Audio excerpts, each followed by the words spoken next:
Jesús nos advirtió: cuando veas esto, será demasiado tarde. ¿Qué quiso decir con esas palabras? ¿Qué señales debemos reconocer ahora? ¿Y qué debemos hacer antes de que llegue ese punto de no retorno?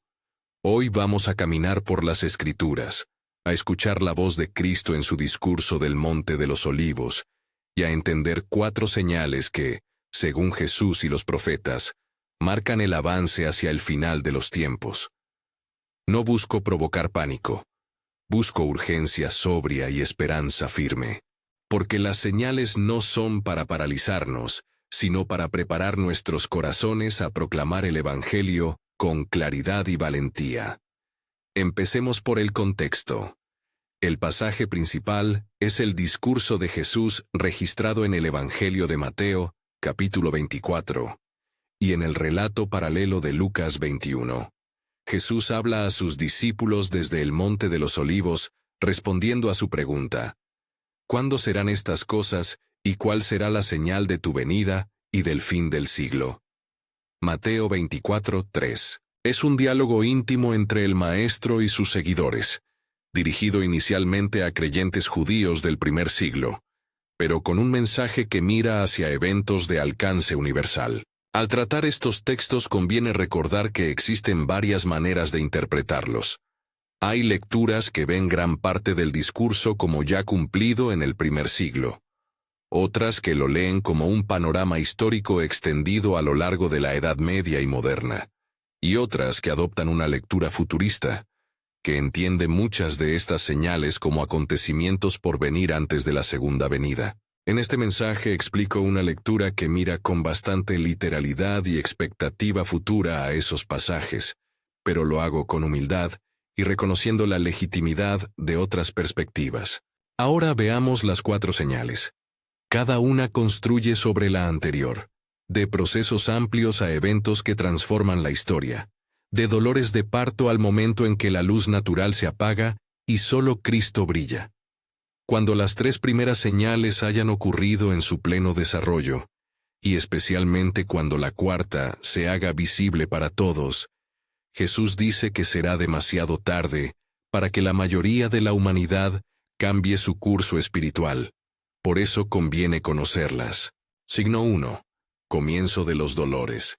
Guerras, calamidades y desórdenes en la creación. Mateo 24:6-8. Jesús advierte primero sobre una serie de acontecimientos que él compara con padecimientos de parto. Parafraseando su palabra: escucharéis de guerras, rumores de guerras. Habrá hambres, pestilencias, terremotos en distintos lugares. Todo esto es el comienzo de los dolores. Mateo 24:6-8. Es útil precisar lo que quiso decir con la metáfora. En un parto hay síntomas que anuncian que algo va a nacer. Son dolorosos, intensos y a menudo más frecuentes a medida que se aproxima el nacimiento, pero no son el nacimiento en sí. Así, las guerras, las crisis económicas, las pandemias, los aumentos en la intensidad y frecuencia de desastres naturales son señales de que la historia se mueve hacia un cumplimiento mayor. 3 rasgos clave de estos comienzos de dolores merecen atención. Primero, frecuencia creciente. Jesús describe una sucesión de acontecimientos, no un único suceso aislado. Segundo, intensidad variable y escalonada. Lo que comenzó como rumores puede intensificarse en conflictos reales. Tercero, función providencial. Estos dolores anuncian el nacimiento de algo nuevo, la venida plena del reino. En la imagen, no son castigos sin propósito, sino parte del camino hacia la consumación.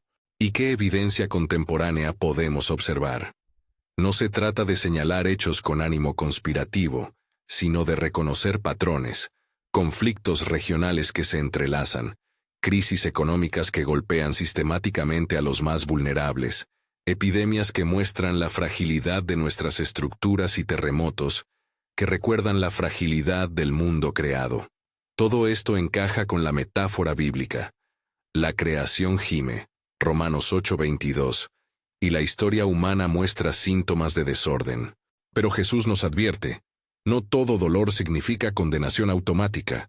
Los dolores pueden provocar aversión, desesperanza o, por el contrario, despertar conciencias. La respuesta cristiana no es el pánico, sino la vigilancia y la esperanza activa. Aplicación práctica del primer signo. Mantén la calma y abre los ojos. No te conviertas en un consumidor de noticias que vive en la ansiedad. Conviértete en un testigo que ora, sirve y proclama. Aprende las Escrituras para no ser manipulado por el sensacionalismo. Comprende que el aumento de calamidades es una llamada a la compasión y a la urgencia evangelística. Cada crisis abre puertas para el Evangelio si nosotros respondemos con amor y verdad. Si quieres entender estas señales con más profundidad y recibir enseñanza bíblica regular, suscríbete y mantente cerca.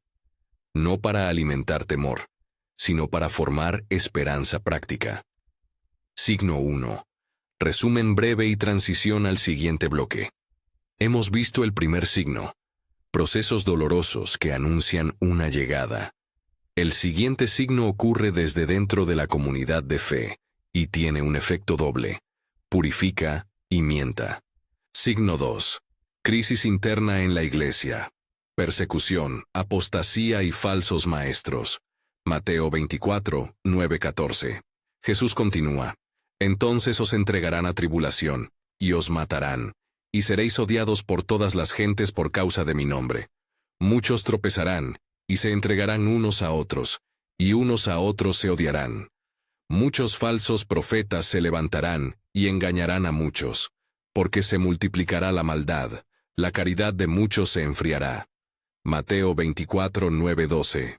Y sin embargo, la Escritura añade, el que persevere hasta el fin, éste será salvo. Mateo 24, 13. Y será predicado este evangelio del reino en todo el mundo, para testimonio a todas las naciones. Mateo 24, 14. En este segundo bloque conviene distinguir tres dinámicas que Jesús señala: persecución, caída de muchos y el surgimiento de falsos maestros. Estas tres realidades no son mutuamente excluyentes. Más bien, suelen presentarse juntas en momentos de prueba. La persecución externa presiona y revela corazones. La apostasía muestra la fragilidad de la fe cuando la comodidad o la seguridad están en riesgo. Los falsos maestros confunden con doctrinas suaves o comprometedoras que desvían del Evangelio. Pero hay una paradoja profética. La misma tribulación que purifica produce expansión del Evangelio. La persecución obliga a la Iglesia a salir de su comodidad y a testificar en contextos nuevos. La caída de algunos demuestra que no toda profesión de fe es genuina. Y precisamente por eso, la perseverancia de otros se vuelve testimonio valioso. Jesús no promete que la Iglesia sea inmune al error. Promete que el Evangelio será proclamado a todas las naciones, y que el que persevera será salvo. Es importante subrayar que perseverar aquí no se presenta como condición añadida que gana la salvación por obras, sino como evidencia de fe viva y como el fruto que acompaña a la alianza salvadora. Ejemplo, hipotético y clarificador. Imagina una comunidad pequeña en un lugar donde la presión cultural crece. Algunos creyentes se retraen, otros revisan la fe por comodidad, y unos pocos arriesgan todo por llevar la palabra. Esa tensión purifica, muestra quienes caminan en la fe por convicción, y quienes por costumbre. La historia de la Iglesia está llena de momentos en que la persecución sembró iglesias vibrantes y fieles. Aplicación práctica del segundo signo. Edúcate y forma tu comunidad en la palabra. No todo maestro que predica tiene autoridad. Examina las Escrituras. Cultiva discipulado profundo que resista las pruebas. Ora por valentía, por comunión fiel, y por pastores y líderes que enseñen la verdad con amor. Cuando la confusión aparezca, no te dejes arrastrar por la corriente. Vuelve a la palabra, ora, y busca la compañía de hermanos maduros. Pequeño recordatorio teológico. Este signo describe un proceso de refinamiento. No te sorprendas si la fe se prueba. Sorpréndete si no produce fruto. La perseverancia no es un requisito para ganar la salvación, sino la evidencia de que la salvación es real. Signo 2. Resumen y transición. La Iglesia atraviesa pruebas que pueden separar lo superficial de lo esencial, pero existe un punto que cambia todo. Una señal específica y localizada que Jesús emplea como advertencia máxima. Signo 3. Jerusalén, el templo y la abominación desoladora. Mateo 24, 15, 22, Daniel 9. Entramos en el corazón del asunto. Jesús advierte: cuando veáis en el lugar santo la abominación desoladora de la que habló el profeta Daniel, entonces los que estén en Judea huyan a los montes. Mateo 24, 15, 16.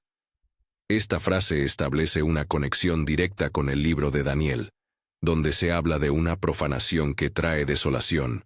Véase Daniel 9:27 y los capítulos 11-12, que indica la expresión abominación desoladora. En el contexto de Daniel, el término fue usado históricamente para describir actos de profanación del templo por potencias extranjeras, y es tejido a una profecía que habla de un tiempo, tiempos y medio tiempo, y de un personaje que se opone a Dios. En el discurso de Jesús, la referencia a un lugar santo y la instrucción de huir muestran que se trata de un evento con dimensión geográfica e histórica. Algo sucede en relación con Jerusalén y el templo que señala un quiebre en el plan redentor.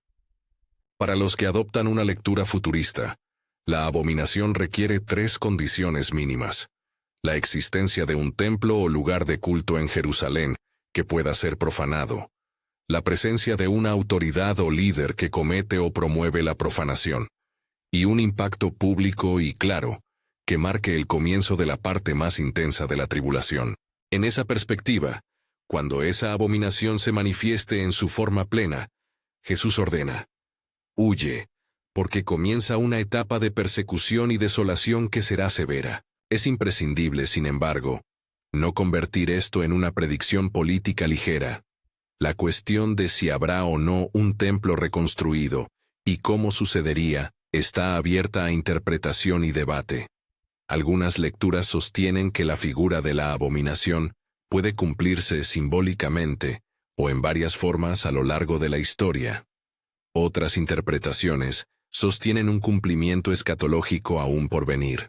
Lo responsable es admitir la incertidumbre y decir claramente: hay una lectura coherente que exige un evento localizado en Jerusalén, que actuará como punto de quiebre, y Jesús advierte que ante ese evento hay que reaccionar con decisión. ¿Qué significa que este signo es el punto de no retorno? Jesús pone un imperativo: huye. No es una metáfora al azar. Es una instrucción práctica en el calor de la historia. Cuando la profanación sucede de modo inequívoco y público, el tiempo para la reflexión tranquila se agota. La abominación activa una cadena de eventos que conducen a la mitad de la semana final, término usado en Daniel, y marca el inicio de la persecución abierta y la crisis global de fe. En lenguaje sencillo, la abominación desoladora acelera el calendario profético y transforma la escena. La figura del anticristo o hombre de pecado aparece en la Biblia con rasgos similares: oposición a Dios, signos engañosos, seducción de las multitudes. En 2 Tesalonicenses 2, 3, 4, Pablo habla de un hombre de pecado que se opone a todo lo que se llama Dios y se sienta en el templo de Dios, haciéndose pasar por Dios. Esa descripción resuena con la advertencia de Jesús. No estamos obligados a identificar hoy a ningún personaje concreto como la consumación de esa figura, pero sí debemos entender el patrón: un liderazgo seductor que usurpa la adoración legítima y provoca una crisis decisiva. Aplicación práctica del tercer signo: mantente alerta, pero no obsesionado. Si llegara ese momento, la instrucción pastoral es clara: no te expongas inútilmente. Protege a tu familia cuando sea prudente. Lidera con la palabra y con sabiduría. Para los predicadores y testimonios públicos, preparar a la congregación es prioritario. Enseñar lo que la Escritura dice, evitar alarmismos y ofrecer rutas de fidelidad que no caigan en el pánico ni en la complacencia. Si enseñas una lectura futurista, dilo con transparencia. Si recuerdas otras lecturas, respétalas. La hondura espiritual se demuestra en la calma y en la acción informada. Signo 4. La oscuridad cósmica y la manifestación del Hijo del Hombre. Mateo 24, 29, 31. Isaías, Joel, Apocalipsis. Finalmente, Jesús describe algo que será visible para todos. E inmediatamente después de la tribulación de aquellos días, el sol se oscurecerá, la luna no dará su luz, las estrellas caerán del cielo, y las potencias de los cielos serán conmovidas. Mateo 24, 29. Y agrega, entonces aparecerá la señal del Hijo del Hombre en el cielo, y todas las tribus de la tierra harán lamentación. Y enviará sus ángeles con gran voz de trompeta. Mateo 24, 30, 31. Este lenguaje no es nuevo en la Biblia. Los profetas hablan de señales en los cielos, de oscuridad que anuncia intervención divina. Véase Isaías 13, Joel 2, 3, y capítulos del Apocalipsis que usan imágenes celestes. La idea teológica es poderosa. Dios apaga la luz natural para que su intervención sea inconfundible. ¿Por qué una oscuridad cósmica?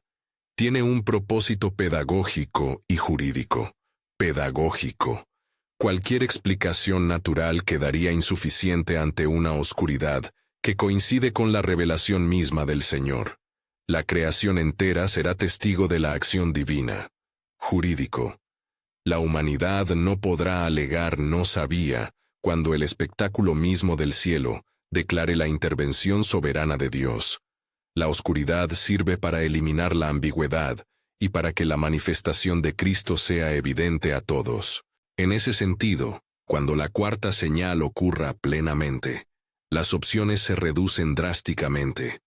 La evidencia será abrumadora y la respuesta humana será inmediata: rechazo, escarnio o arrepentimiento.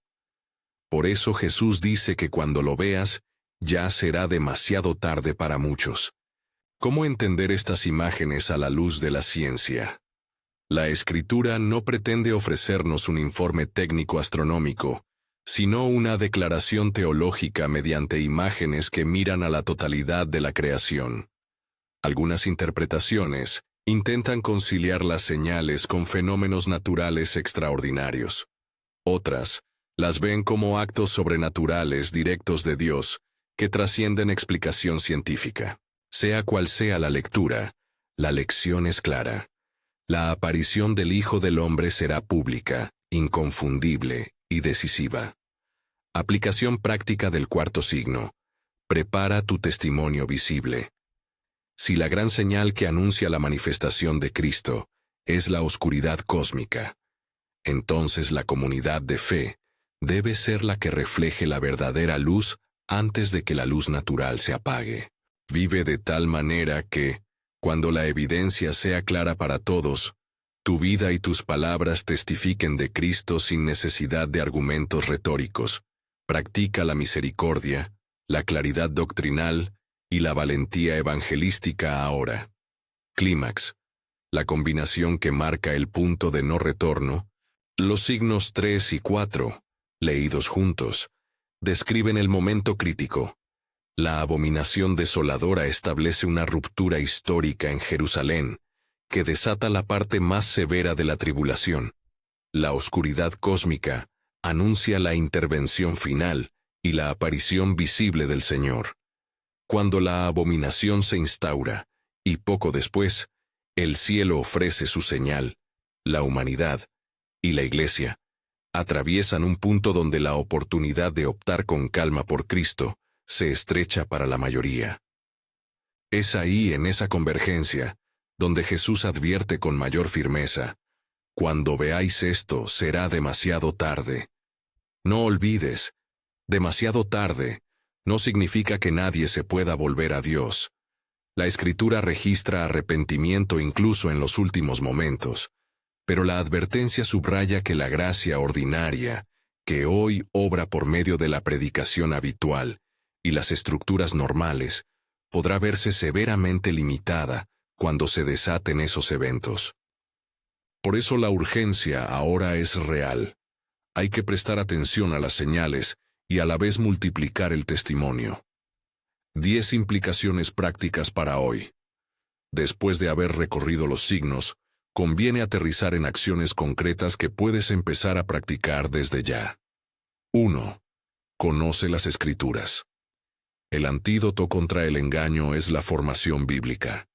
Lee Mateo 24, Daniel, Dunas Tesalonicenses y los profetas con estudiosos responsables y con humildad. Jerizo. Aprende a distinguir entre interpretación y certeza. Cuando alguien afirme que cierto hecho contemporáneo es la prueba definitiva del cumplimiento, examina los argumentos y valora la humildad hermenéutica.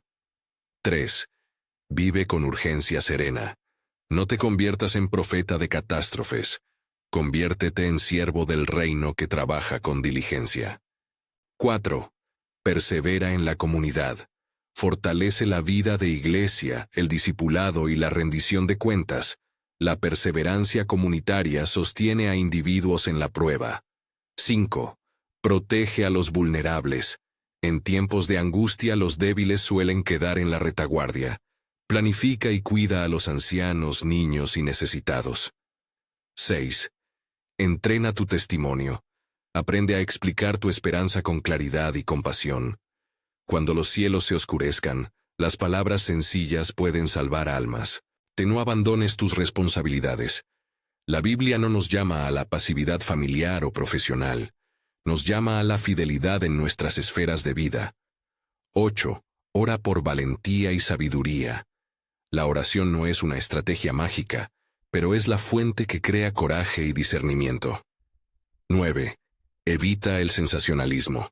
Rechaza interpretaciones que busquen alarmar sin fundamento bíblico comprobable. 10. Evangeliza ahora. Si todo apunta a que el tiempo se acorta, la prioridad es llevar la buena noticia a quienes aún no la conocen. Lección de la higuera. Conocer las estaciones. Mateo 24, 32, 34. Jesús cierra su explicación con una imagen práctica. La higuera. Aprended la parábola de la higuera. Cuando su rama ya se ablanda y brota hojas, sabéis que el verano está cerca. Así vosotros, cuando veáis todas estas cosas, sabed que está cerca, a las puertas. Mateo 24, 32, 33. La higuera nos enseña a observar las señales de la temporada. No nos da un calendario preciso, pero nos llama a la conciencia de las estaciones espirituales. Si aprendemos a leer los signos con humildad y fidelidad, sabremos responder con sabiduría. Una nota sobre interpretación y humildad. He presentado aquí una lectura que enfatiza la literalidad y el cumplimiento futuro de varios elementos del discurso evangélico. Una lectura que identifica la abominación desoladora, con un evento localizado, y la oscuridad cósmica, con una señal pública del regreso de Cristo. Esta postura tiene coherencia interna, y se apoya en conexiones textuales entre Mateo, Daniel y las epístolas. Pero no es la única manera de leer estos textos. Existen interpretaciones que ven estas imágenes como cumplimientos parciales en el pasado, o como símbolos recurrentes a lo largo de la historia. Lo honesto y bíblico es reconocer la diversidad interpretativa y, al mismo tiempo, mantener la urgencia ética de la enseñanza de Jesús. Estar preparados, vivir con fidelidad y proclamar el Evangelio hasta que Él venga. No prometemos fechas, ni identificamos a nadie con certezas apodícticas. No usamos la profecía para alimentar teorías políticas. Nuestra tarea es formar cristianos fieles, advertir sin alarmar y motivar sin manipular. ¿Qué hacer ahora? 4 prioridades para tu vida espiritual. 1. Estudia.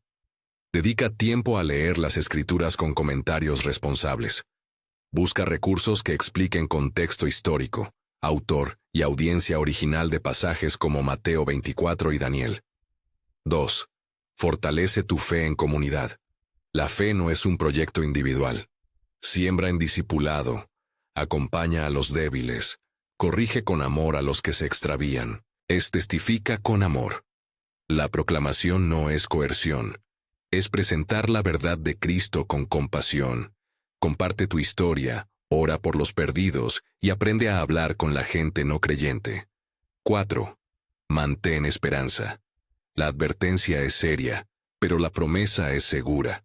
Cristo vencerá. Nuestra urgencia nace de la misericordia. Queremos que otros conozcan la salvación antes de que las señales alcancen su culmen. Cierre. Decisión y llamado final. Si este mensaje te ha despertado, no dejes que la impresión se diluya. Comparte este vídeo con alguien que necesite escuchar esta advertencia y esta promesa. Y si aún no has tomado la decisión personal de seguir a Jesús, considera hoy darle tu vida. La Escritura promete que quien clama al Señor será salvo. Romanos 10, 9, 13. No estamos vendiendo miedo, sino una esperanza que transforma. Que la certeza de la victoria de Cristo y la urgencia por las almas te impulsen a vivir con valentía y ternura. Levanta tu cabeza. Vive con ojos abiertos y manos dispuestas. Jesús dijo: Cuando veáis esto, será demasiado tarde. Pero mientras haya aliento, hay oportunidad. Haz hoy lo que puedas, vuelve a la palabra, fortalece tu comunidad y proclama la verdad con amor. Si quieres más enseñanzas sobre estos pasajes, acompáñanos en próximas entregas, donde profundizaremos en Daniel y en los textos proféticos del Antiguo Testamento para ver cómo iluminan el mensaje de los Evangelios. Que la paz de Cristo, que supera todo entendimiento, guarde tu corazón y dirija tus pasos mientras te preparas con esperanza para su regreso.